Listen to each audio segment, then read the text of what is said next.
다 하나님의 계획이라는 제목으로 주신 말씀 전하겠습니다. 오늘 말씀은 하나님께서 모세에게 만들어 이스라엘에게 가르치라 한 노래의 일부입니다.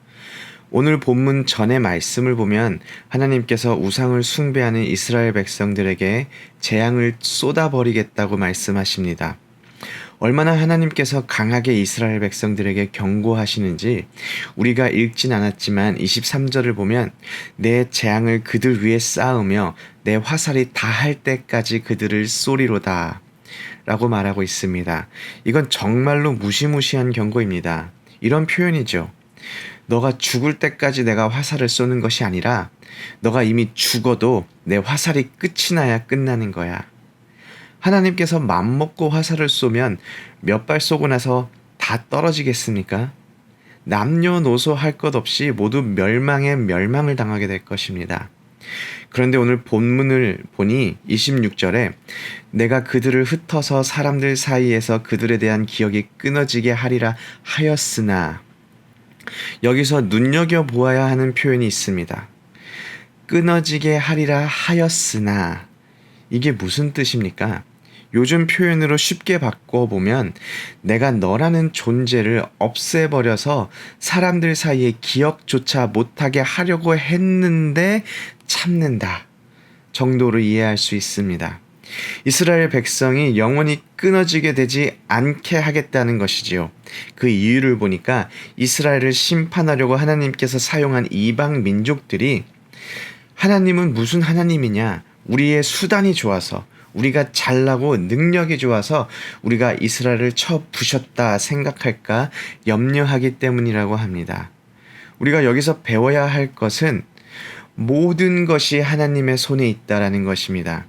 하나님께서 이 세상의 주인 되시고 모든 일들이 하나님의 허락이 없이는 일어날 수 없습니다.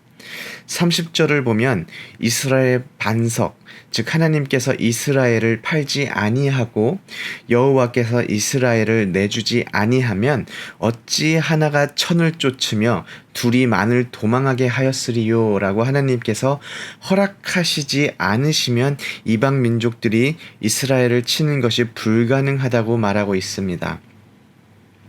모든 것이 하나님 손에 있는 것이지요. 다시 말해 하나님께서 이 세상의 주인 되십니다. 이스라엘이 번성하고 축복을 누리는 것도 하나님의 손에 있지만 이스라엘이 고통받고 다른 이방 민족들에게 침략을 당하고 지배를 받게 되는 것 또한 하나님의 능력이 없어서가 아니라 다 하나님의 계획 속에 있다는 것입니다. 오늘 말씀을 읽으면 떠오르는 인물이 하나 있습니다. 하나님 앞에서 자만하다가 혼쭐이 난 사람인데 누구인지 아시겠습니까? 힌트를 드리자면 다니엘서에 등장합니다. 하나님으로부터 자만하지 않도록 미리 경고를 받았습니다. 그런데 자만하여 쫓겨나서 7년 동안 소처럼 풀을 먹으며 몸이 하늘 이슬에 젖고 머리털이 독수리 털과 같이 자라고 손톱은 새 발톱과 같이 되었습니다. 누구일까요? 네, 바로 느부갓네살 왕입니다. 느부갓네살 왕이 하나님께서 경고로 보낸 꿈을 꾸고 12달이 지나 바벨론 왕궁 지붕을 거닐다가 바벨론 큰 도시를 보았습니다. 웅장한 바벨론의 스카이라인이 보이는데 그 경치가 얼마나 좋았겠어요. 그리고 이런 말을 하게 됩니다. 다니엘 4장 30절인데요. 나 왕이 말하여 이르되 이 큰 바벨론은 내가 능력과 권세로 건설하여 나의 도성으로 삼고 이것으로 내 위엄의 영광을 나타낸 것이 아니냐 하였더니, 즉 내가 했다, 내가 대단한 사람이다, 이런 의미입니다. 바로 어떻게 됩니까?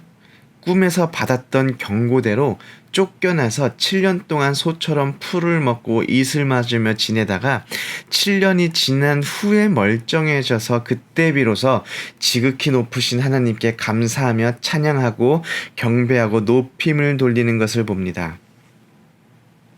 느부갓네살 왕이 자신이 강력하고 지략이 뛰어나 전쟁의 승리에서 이스라엘을 점령한 것인 줄 알았지만 결국 하나님이 하셨다는 사실을 7년의 힘든 시간을 통해 알게 되었습니다.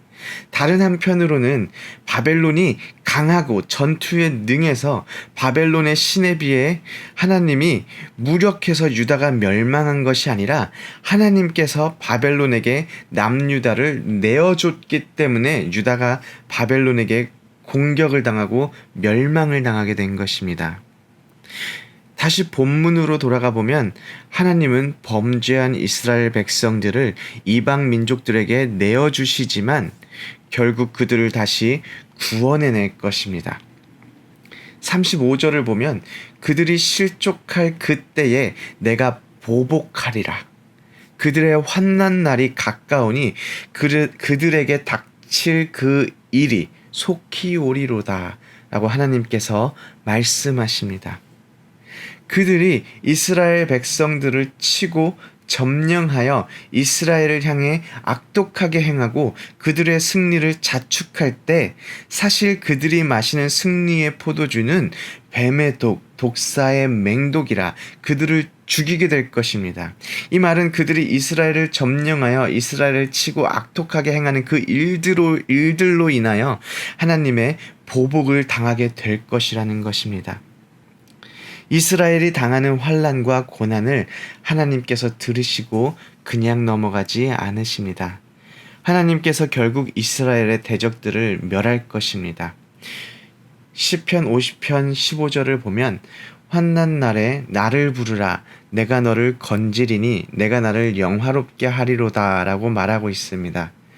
마찬가지입니다. 하나님께서는 우리의 환난과 어려움을 그냥 두고 보시지 않을 것입니다. 하나님께서 이스라엘 백성이 당하는 어려움과 고난을 들으시고 그들을 구원하신 것처럼 우리의 어려움과 고난을 들으시고 우리를 구원하실 것입니다. 지난 월요일 오렌지 카운티가 코로나 바이러스 위험 수준을 다시 퍼플 티어로 올리게 되면서 저의 마음에 낙심이 되었고 실망도 되었습니다. 그런데 이 모든 것도 하나님의 계획 안에 있음을 알고 있습니다. 우리의 상황과 환경이 어렵겠지만 우리가 하나님을 부를 때에 하나님께서는 응답하겠고 우리가 하나님을 찾을 때에 하나님께서는 우리를 구원하실 것입니다. 오늘 말씀을 맺겠습니다. 우리가 지금 경험하고 있는 이 코로나 바이러스의 어려움도 하나님이 부재하셔서 아니면 코로나 바이러스가 너무 강해서 하나님께서 어떻게 손 쓸 수 없어 우리가 경험하고 있는 것이 아닙니다. 비록 우리들 눈에는 지금 상황이 통제 불가능하고 예측 불가능해 보일지라도 지금 순간에도 모든 것이 하나님 손에서 계획적으로 일어나고 있음을 우리는 믿어야 합니다. 하나님께서 세상의 주인이시기 때문입니다. 지금 우리가 경험하고 있는 상황과 현실 속에서 우리가 해야 하는 것은 하나님을 부르는 것입니다. 왜 우리가 이런 어려움을 경험하게 되었는지 아는 것도 중요합니다. 하지만 그것을 아는 것이 우리의 문제를 해결해 주지는 못합니다. 결국 우리에게 필요한 것은 하나님의 구원하심, 하나님의 돌보심입니다. 우리가 해야 하는 것은 세상의 주인 되신 우리 아버지 하나님께서 우리에게 은혜를 부어주시기를 기대하며 매일의 삶에 충실히 살아가는 것입니다. 이런 삶을 살아가는 오렌지 한인교회 성도님들이 되기를 소원합니다.